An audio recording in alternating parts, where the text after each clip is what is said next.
Well, hello again. I'm David Hamilton Golland, author of A Terrible Thing to Waste, Arthur Fletcher and the Conundrum of the Black Republican, your 2020 Washburn University iRead selection.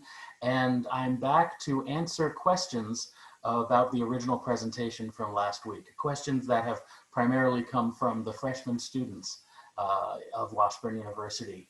And what I've done is I've received the questions from Dean Behrman that have been curated from among the many questions that we received. And I have organized them to follow the general pattern of the original lecture.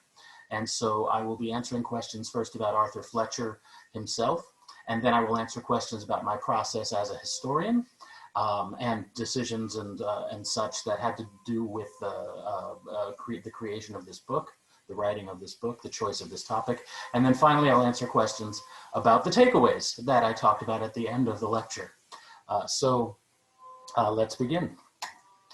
The first of the Fletcher questions is, why do you think Arthur Fletcher stayed in the Republican Party? Do you think he would still be in the Republican Party of today? Well, he stayed in the Republican Party for a variety of reasons, some of which I talk about in the book. Most importantly, I would say it was a psychological reason. He saw himself as a team player. He saw the Republican Party as his team, and he was going to be with his team right up until the end, even though they ran away from him, you might say, on the field. They ran away from his most important issue, affirmative action in particular, but civil rights in general. I believe that today he would still be in the Republican Party. I believe he would be quietly a never-Trump Republican. And he would have, should he have lived significantly longer than he did. I mean, at this point, he'd be, he'd be turning 96 this December. Were he to have lived beyond the Trump presidency, I think he still would have been a member of the party, and I think he would have been continuing to advocate within the party for the causes that he championed throughout his adult life. As for how vocal he would have been, so the Never Trump Republicans are a fairly vocal group today.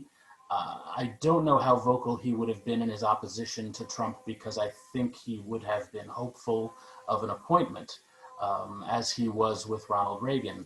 He was not especially vocal in opposition to Ronald Reagan. He did what he thought was the right thing to do for his party, for his party's leader, and he sucked it up and he campaigned for the man, hoping for an appointment, although in the Reagan administration he was disappointed for the first 3 years of the administration.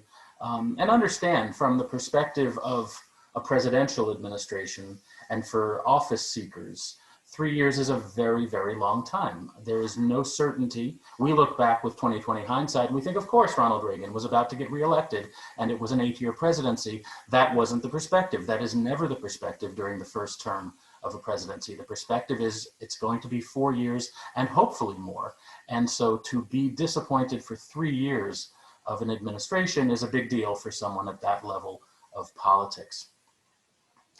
Moving on to the next question. Do you think the lack of information about Art Fletcher is the product of the times, or is something else at play? Well, let's not forget, Art Fletcher is, I call him the most important civil rights leader you've probably never heard of.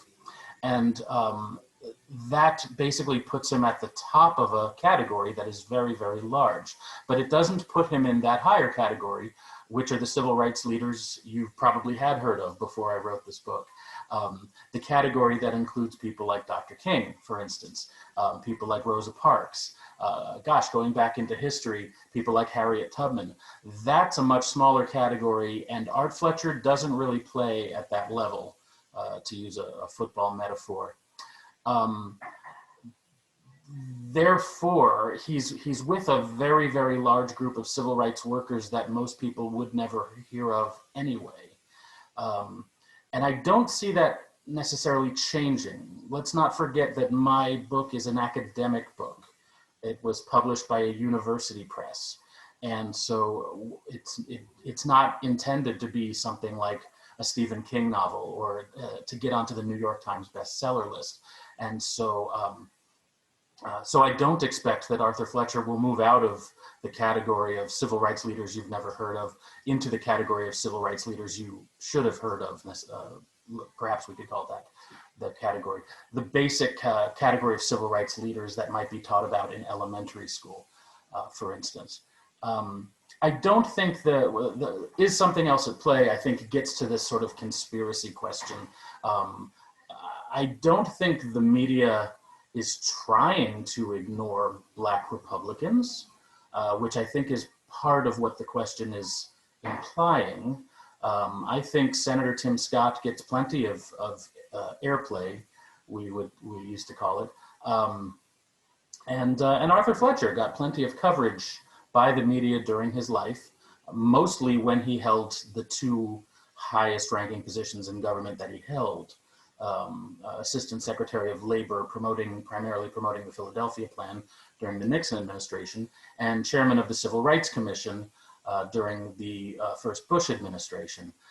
In the in-between years, you don't see much of him.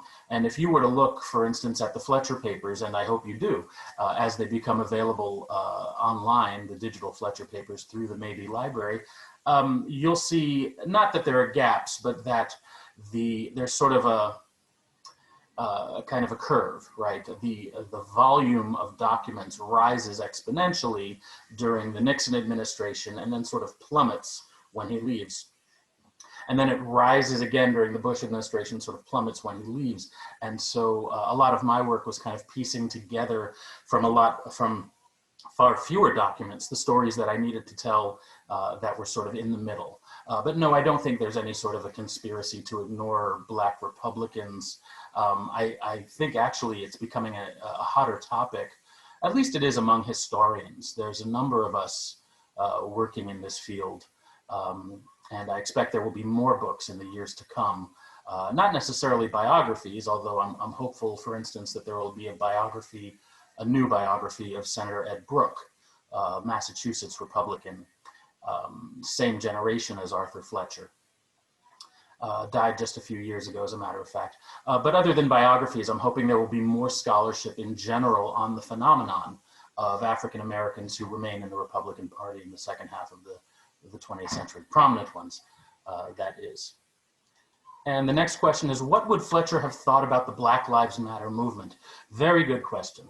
So one thing we, of course, try to avoid doing as historians is we try to avoid the sin of presentism, it's called. Even though history we believe is very relevant, or we wouldn't be doing it, we try to avoid thinking of history it's impossible to fully do, but on a theoretical level, we try to avoid thinking of history as teaching us about today. We try to think of history or we try to mainly avoid trying to think of history as something that brings us to today, because that level of thinking kind of pushes the idea that today is where we ought to be. Today is where we are. There's no changing that. But we're in history, even now. We are making history of the future. And there's no, it's not like this straight and narrow path directly into a perfect progressive utopia at some point. And that's certainly not where we are today. So for that reason, we try to avoid these sort of ahistorical questions. And that's why I wouldn't put in an academic book or an article. I wouldn't write an article, for instance, about what Fletcher would have thought about the Black Lives Matter movement. Fletcher believed Black Lives Matter, obviously, and Black lives do matter. I would say obviously, but unfortunately for so many of us, it seems like they don't. It seems like we have to take defensive postures when we hear this phrase, Black Lives Matter, which is not, or it should not be, a controversial phrase. We shouldn't have to post a rejoinder that blue lives matter or all lives matter, because of course all lives do matter. The point of Black Lives Matter is that historically, for the dominant society, Black lives have not mattered. And that's why Black Lives Matter is an important movement. And I think Fletcher would have seen it as such on that philosophical level. Again, had he lived, he'd be going on 96 at this point. But I think it's more instructive to look at the sort of equivalent movements during Fletcher's own time. And so in the late 1960s, as the nonviolent philosophical movements led by people like Dr. King are starting to give way to more aggressive forms of civil rights protest led by folks like Stokely Carmichael, Fletcher had concerns about that. Fletcher also complained that he felt that he was caught in the middle between racists on one side and Black Panthers on the other. But that's an oversimplification, and it's an oversimplification of his feelings, because he had far more sympathy, of course, for Black Panthers. It just wasn't he didn't see that as the way that he personally wanted to affect change. He was really a put on your jacket and tie and go into the boardroom type of fellow. He wanted to represent the feelings of, say, people in the Black Panther Party to the white corporate and political types that he would find in boardrooms and in meetings of Republican Party leaders. And so that it's, to a great degree, I think it's a question of style on his part. But his sympathies were certainly there, and I think his sympathies would be with the movement today. I think he was always horrified. We don't even have to say, would he be horrified at the police killings that we've been seeing, especially with the rise of the smartphone in the past decade, that we've had more evidence are happening. He was horrified by the police killing, it wasn't a killing, I'm sorry. He was horrified by the police beating of Rodney King. Although arguably Rodney King's life was shortened by that beating, but we can't technically call it a killing. But with that said, Arthur Fletcher was incredibly horrified by it. It was sort of an in-your-face piece of evidence that the work that he and his generation had been doing since World War II certainly had not achieved the level of success that mainstream media had claimed that it had. And the final question in the Fletcher section is there a reason Fletcher's life is not talked about in history classes? So again, that comes back to question question 2 here, the lack of information about Art Fletcher. But there's the added twist in this question about how history is taught in universities and at the K-12 level as well. So again, he's not in that sort of top category of civil rights leaders like Rosa Parks and Dr. King. But we expect more from our history classes at the university level. Unfortunately, we are increasingly, as history professors, just like at K-12, being pushed to meet sort of metrics. We're being pushed to teach as if the purpose of every major is about getting people very specific employment opportunities after graduation. When, as I said during my lecture, the purpose of university study and the purpose of a college degree is not about employment per se. It's about making you the sort of person that an educated adult citizen should be. And of course, that sort of person is very employable at a very high level. That's what the college degree provides. But because of these pressures, we are being more and more discouraged from teaching more particular electives in history courses. We're being encouraged to think of students as customers, which is a very different relationship than the traditional professor-student relationship, which is that of mentorship and apprenticeship. At the graduate level, at least, it's a question of it's a relationship of apprenticeship. And so when you get into this world of quantification and student learning outcomes and employment opportunities, it's going to be decreasingly likely that you're going to hear about someone like Art Fletcher in a history course, because so often we're being sort of pushed into we are sort of the square pegs that are being pushed into these round holes, and we're doing our best to resist. The problem is that history majors are cratering around the country because, frankly, too many college students and their parents are seeing the university for what it isn't. They're trying to make it something that it isn't, and they're looking at very specific employability metrics for jobs right after graduation. And so as the amount of people majoring in history decreases, history professors are sort of being forced to teach classes that they think can meet enrollment metrics, getting enough students in the classroom to justify our existence as professors.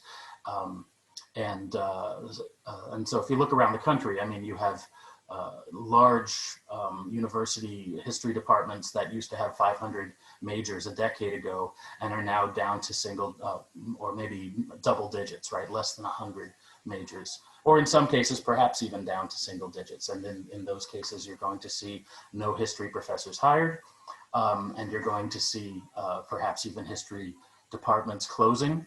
And I don't even myself work in a history department. I mean, I work in a humanities faculty that's part of an arts and letters division of about 60 faculty. And more and more of our courses are not being taught for history majors, but are being taught for education majors and people majoring in other areas.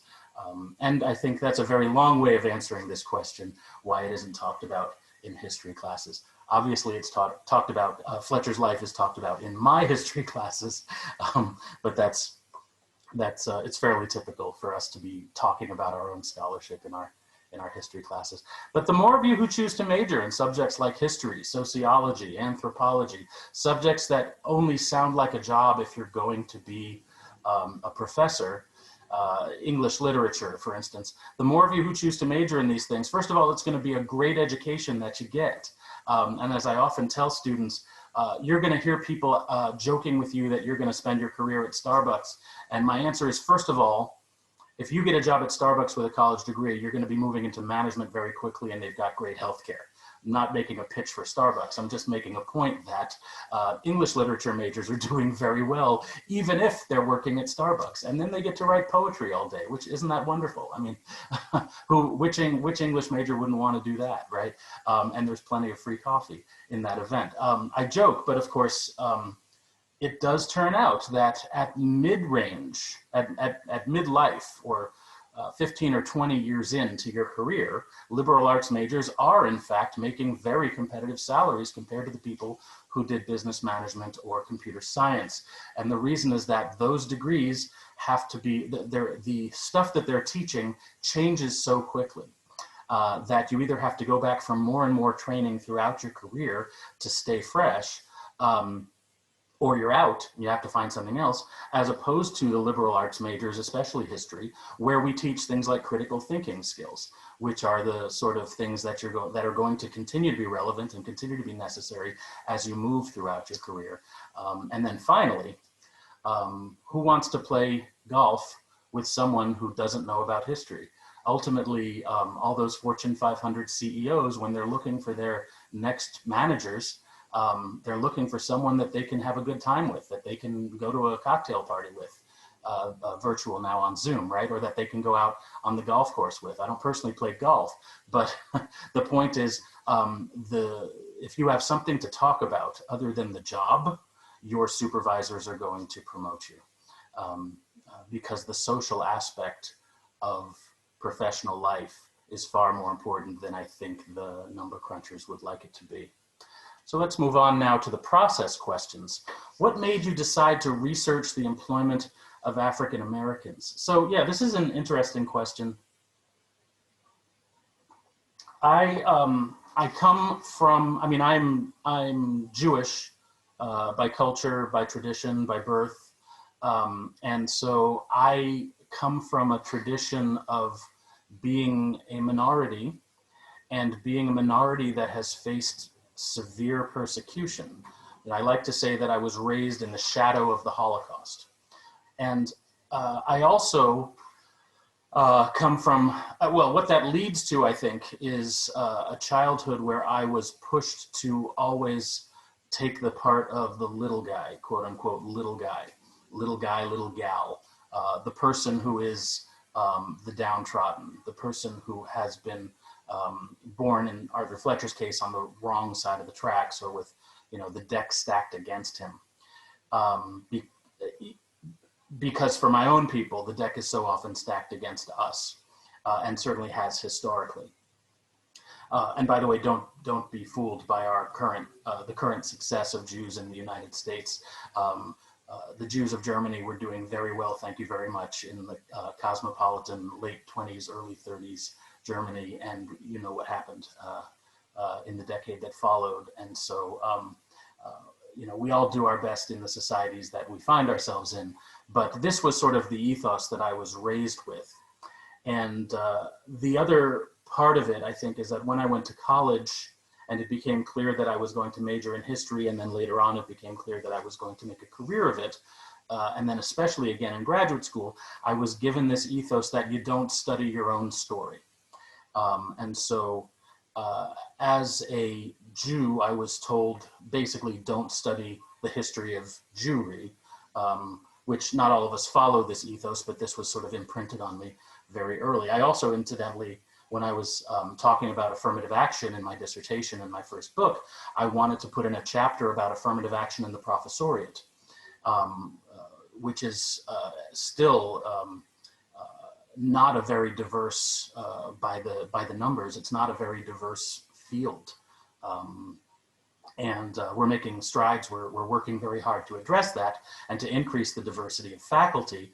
But I was told, you know what, that's too close to what you do. You don't want to do your own scholarship on what you do. And so what then do I do my scholarship on?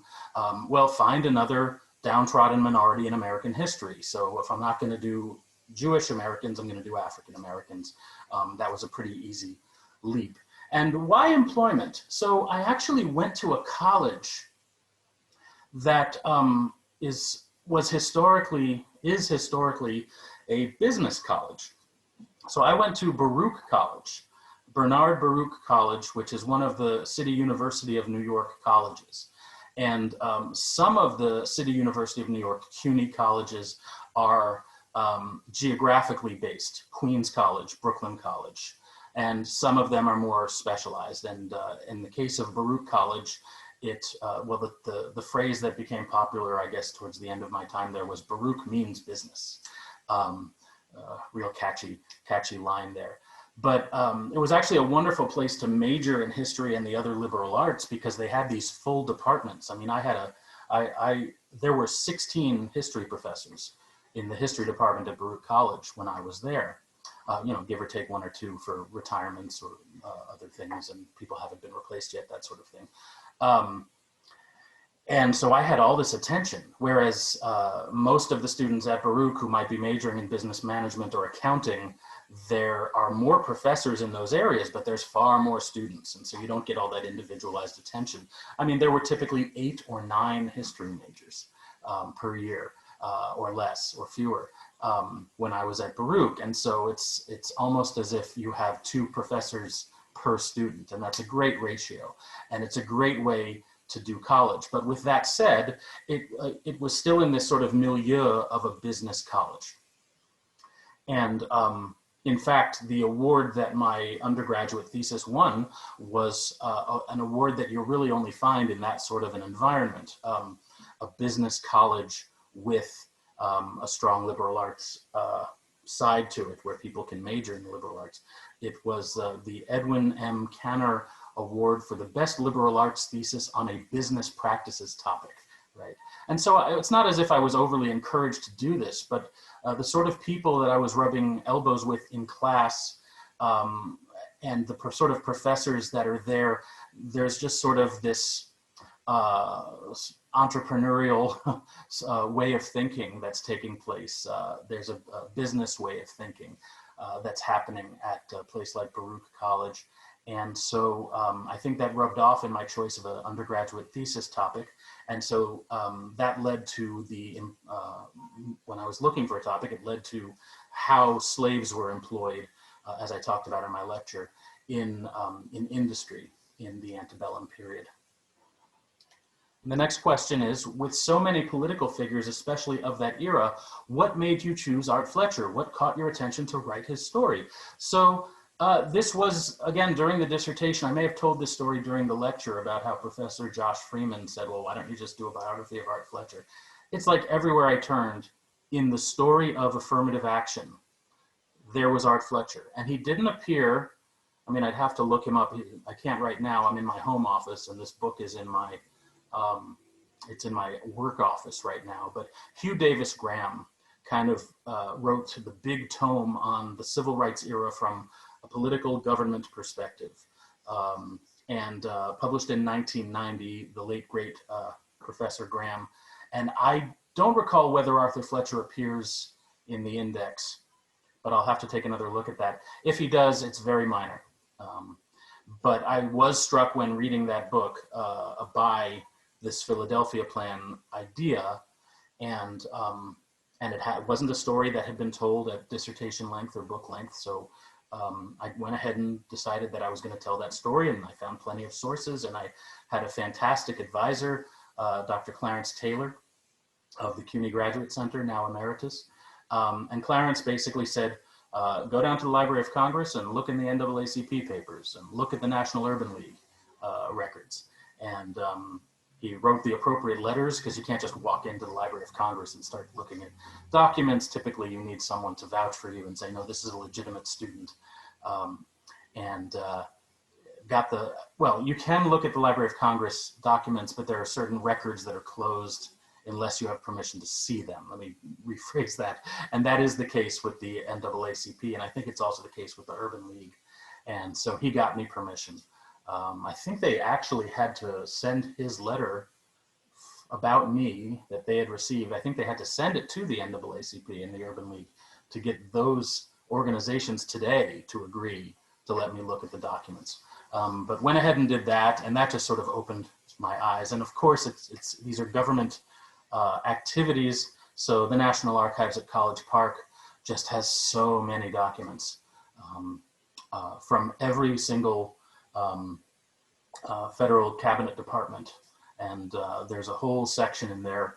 I mean, I'm talking, there must be aisles and aisles and aisles of underground archives below the National Archives building in College Park, filled with Department of Labor records. And Tab Lewis was the archivist back then. I believe he's retired at this point, but Tab was just fantastic in terms of putting me in the right direction. And when you look at this stuff, what pops out at you again and again and again is Art Fletcher. And I think there's this great picture, you know, now that I think of it, I should probably see if I can find it in my computer. I'm not, actually, I won't do that right now, but it's a picture of the Oval Office with George Bush, the first George Bush, in it, and he's talking to some youngsters, actually. And there's kind of an alcove. You know, the Oval Office has a variety of doors, some of which are sort of just, you wouldn't know they're there. They're just sort of a rectangle in the wall, and you kind of push, or you look for where the handle is. And some of them are actually sort of dug into these alcoves. And he's sort of standing, leaning against the wall, with his shoulder against the wall in one of these alcoves, very, very tall. And that just sort of got me, because he's always in the room. Wherever you look during his story, but that was the story that I was looking at in terms of affirmative action, there he was. And nobody had done a book-length project on him. So I was very excited to find that. And then for a few years working on this project, I didn't tell anyone in my field that I was working on it, because I was afraid if someone would find out, then perhaps someone who could work faster than me or had other advantages that I didn't have, like working, say, at a research prime institution, that someone would sort of snatch the topic away from me. So it was sort of very hush-hush. I told all my colleagues and my friends and my family, don't tell anyone, don't let the word get out that I'm doing Art Fletcher. And I really needn't have worried.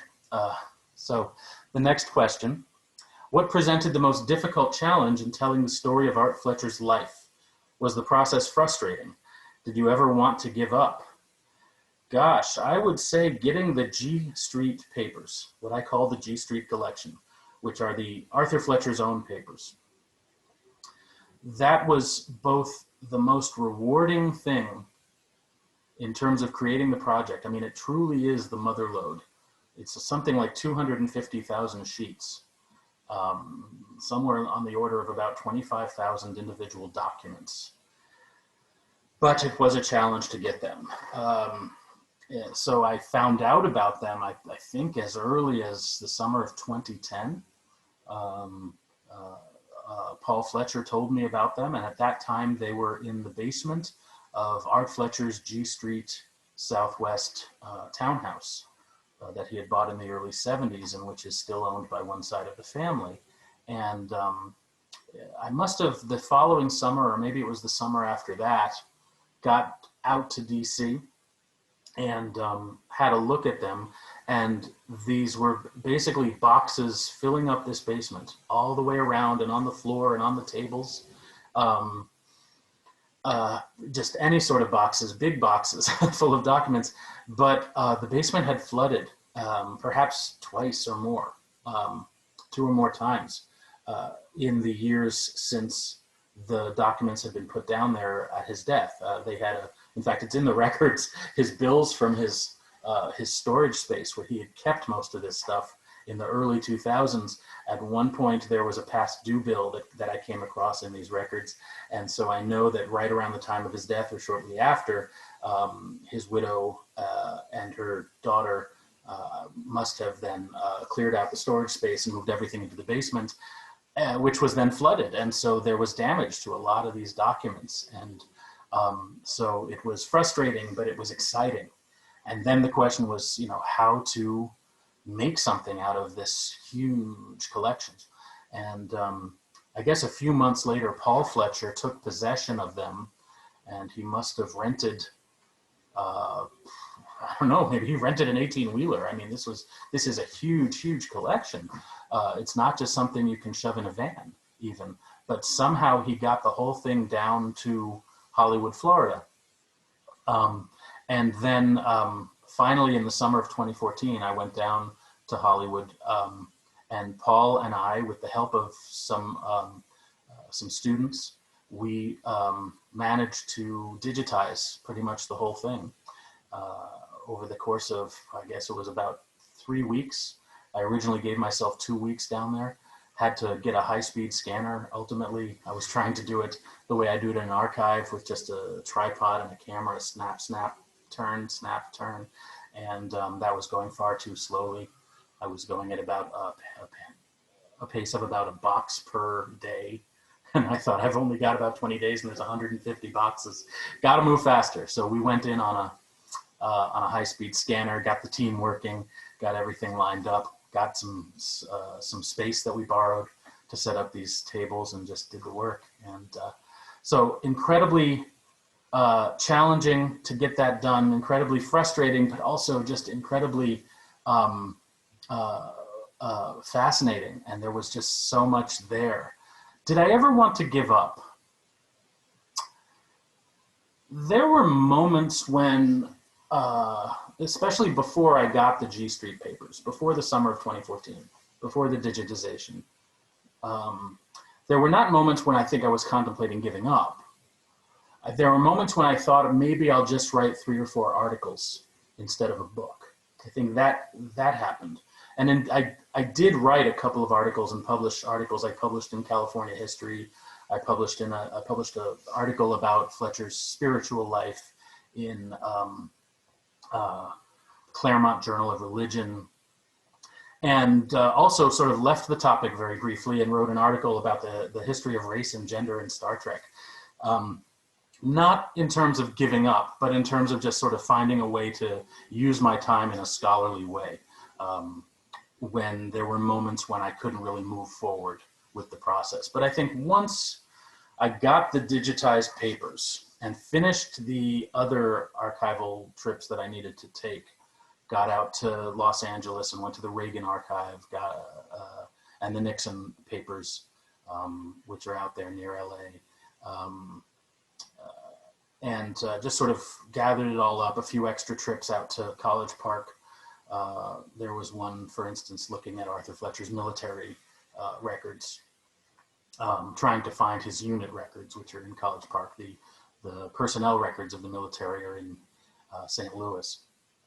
Those that have survived a fire, unfortunately, that took place about 50 years ago. Yeah, so once I got all that stuff, it was pretty much a matter of figuring out a plan to get all that stuff done and to get the writing done.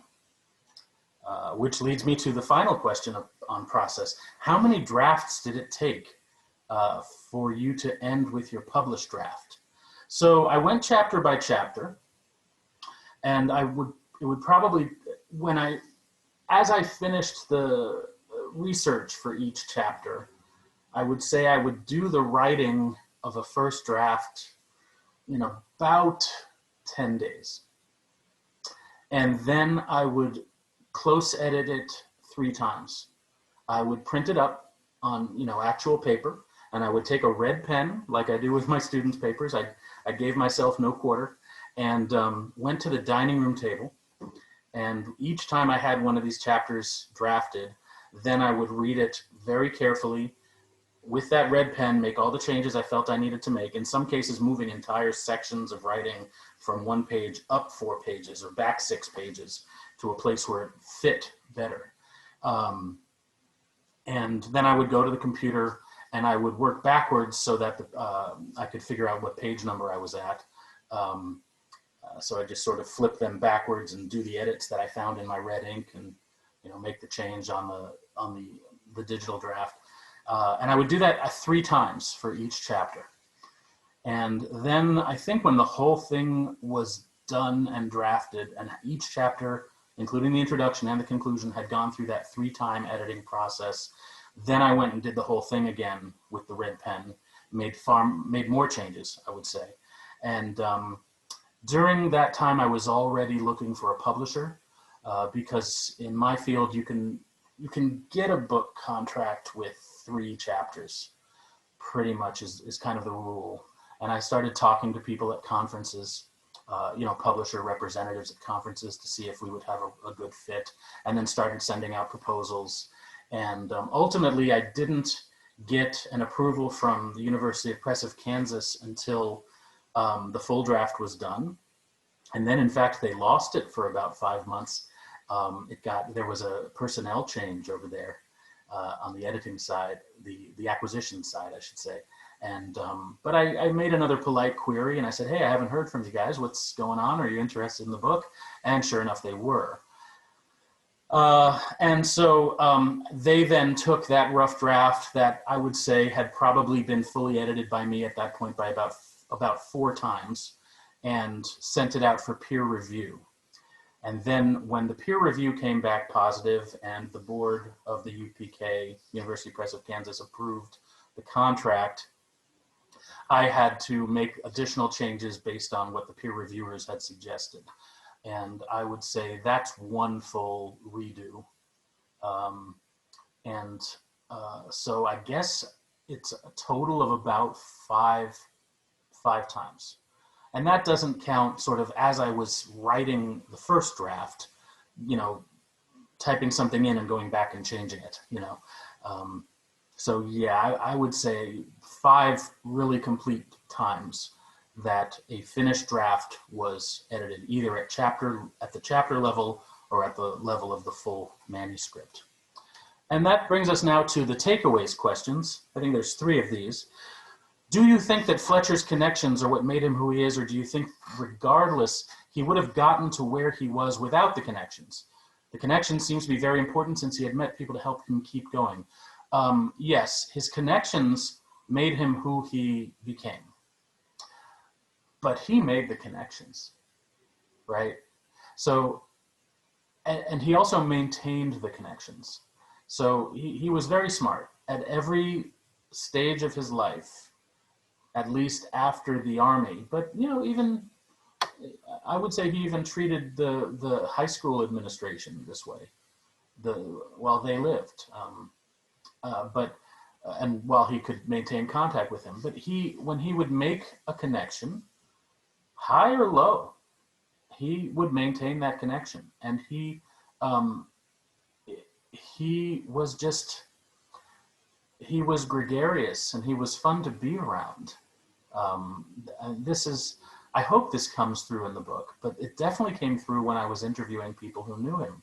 And sometimes interviewing people who knew him, you get past the formal interview part, and then you might go for a drink, and then you get these sort of other stories about Art Fletcher. And sometimes they'll say, this is off the record. You don't need, you can't put this in the book. And sometimes they'll say, all right, whatever you want to put it in. This is just a different way of us interviewing, you might say. But what comes through is this fellow that he was just like a magnet. And the political connections that he made, I mean, people made connections with him for their own benefit, but then he made connections with people who were drawn to him and that he was drawn to. And so we know about a few really important ones that helped further his career. But I would say many of the connections he made didn't add up to anything lucrative for him or any particular position in the government. But he made them nonetheless, and he maintained them nonetheless, because he had the attitude, first of all, it's fun to be among people. I mean, that was a huge part of who he was. He really liked to spend time with people, to get to know people, and to catch up with people. And so I think taking that attitude can lead to success. You never know who it is that's going to help you up, but you also never know who it is that you're going to help. And that just kind of, I think, makes for a more, I mean, what is a successful life ultimately? It's not just what you can do for yourself, right? But it's what you do for others, and the enjoyment that you can get out of helping others is a huge part, I think, of what a successful life is. And I think that's the ethos that Art Fletcher ultimately adopted, especially apparent after the death of his first wife. Do you know how much Fletcher made as an NFL football player in the 50s? No. But this was, I could have put this in the Fletcher portion of this Q&A, but I put it here in the takeaways part because, well, first of all, I'm assuming it's coming from a member of the Washburn football team, and that's okay. And it would be okay if it wasn't. But there are a number of places in the documents where he talks about his salary, or where someone else talks about his salary. There was one sort of ironic moment where he lost the race for lieutenant governor in Washington State in 1968, and he ended up making more money a year later when Richard Nixon, or a few months later when Richard Nixon made him Assistant Secretary of Labor and brought him to DC. But I think that was kind of his attitude too, that the money will come. It's not about how much it is, but about where it leads you and what you get out of it in terms of employment. He really, really wanted to play football. And boy, oh boy, if he could get paid for it. Because remember, he didn't get paid as a high school football player. He didn't get paid as an Army football player, or when they had the pickup games that he played during the war. And he didn't get paid as a college football player. But he finally started to get paid in the summer of 1950 by the Rams, and then in the fall for a couple of games by the Colts. And I highly doubt it was anything approaching even in real dollars, that is, to account for inflation, what the typical non-star NFL salary is today. And for most people, then as now, being a professional football player, it was Hobbesian. It was nasty, brutish, and short. And now we know could lead to serious head trauma that shortens lives. But for most people, then as now, it was is a living, but it is, you're not getting a Nike brand. You're not selling apparel. You're not making millions out of this thing. You're making whatever your salary is. And then you got to go do something else when it's over, because it's, it tears you up. So I'm sure he was making a decent salary, even for someone with 5 kids. for the brief period of time that he was employed as a professional football player, but I'm sure it wasn't anything that he was going to grow wealthy on. He did it because he loved it. He really loved the gridiron. And I say that to you too, to not only whoever asked this question, and not only people who are interested in playing professional football or another professional sport, but all of you. Don't worry how much money it's going to make. Do it because you love it. And you know what? The money will come. And finally, is it good to minor in a subject that is completely the opposite of your major? So, short answer, yes. Short answer, or medium answer, is college is about making you an educated adult in our modern society. And the broader the spectrum of learning that takes place both in the formal learning of the courses you take and the informal learning that unfortunately is so lacking right now during coronavirus, but the informal learning that takes place in the hallways and in the quads, and not just with professors, but with the other people who are on campus, either as students or as other people who have devoted their lives to being on campus with you. Try to make that as broad as possible. So by all means, minor in a subject that seems like the opposite of your major. But now let me give you a bit of a longer answer on this. Because is there any subject that's actually the opposite of another subject? I would say no. So we talk about the disciplines as individual discrete things. And we often talk about these silos. And here in the Midwest, we actually know what a silo is. Literally, it's not necessarily even a metaphor in some of our lives.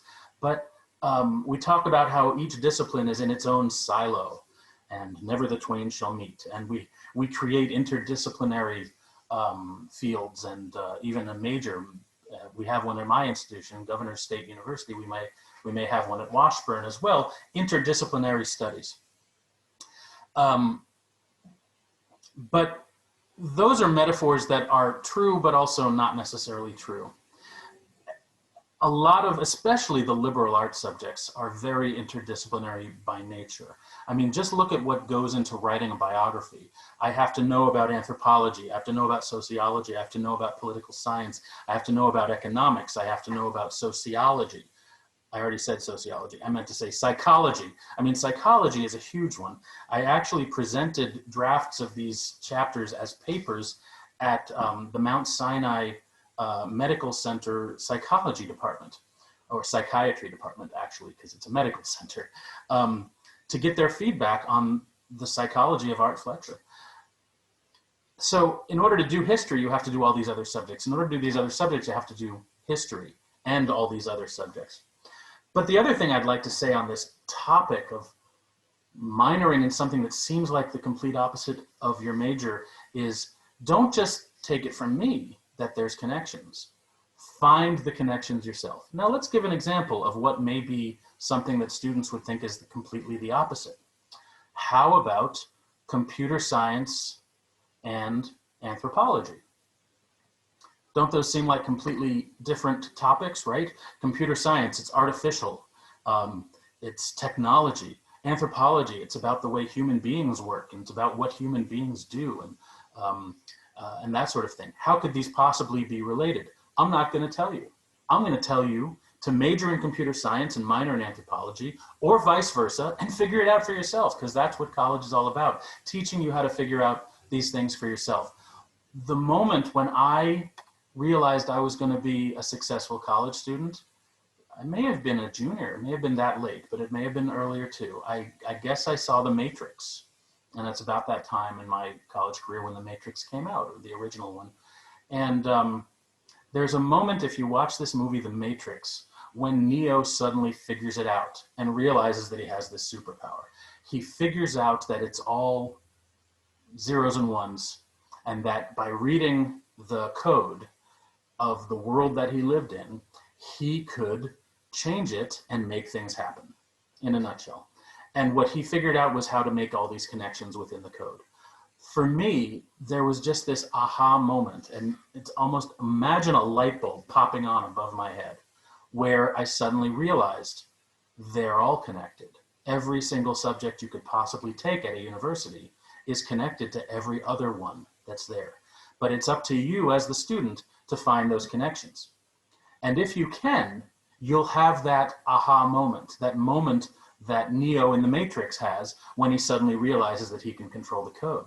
Because when you can figure out those connections, you're going to suddenly find it so easy to write those term papers, to pass those final exams with A's, and to graduate with Latin honors, and then to go off and do whatever you want to do with your life, hopefully for the better for our world.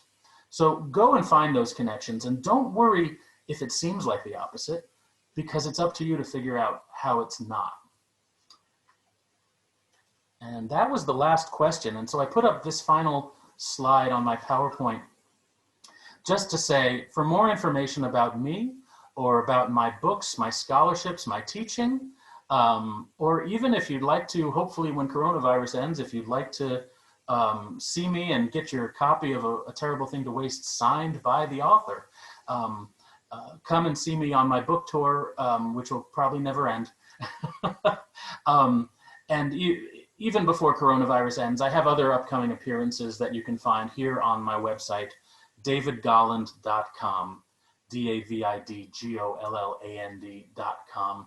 There's a section called On the Road, and there's actually an entire page that you can click on called Book Tour, which will tell you about all my upcoming appearances, most of which at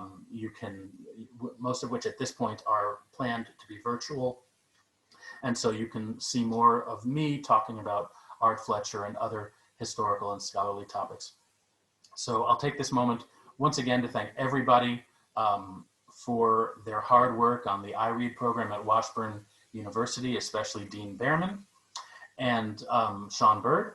And also again to thank Mark Peterson. Can't thank Mark Peterson enough for all his help over the years. That's Professor of Political Science Emeritus of Washburn University, Mark Peterson. Thank you, Mark. And again, to thank Paul Fletcher for all of his help over the years on this project that sort of brought his father back to life. So thank you all. And with that, I will sign off.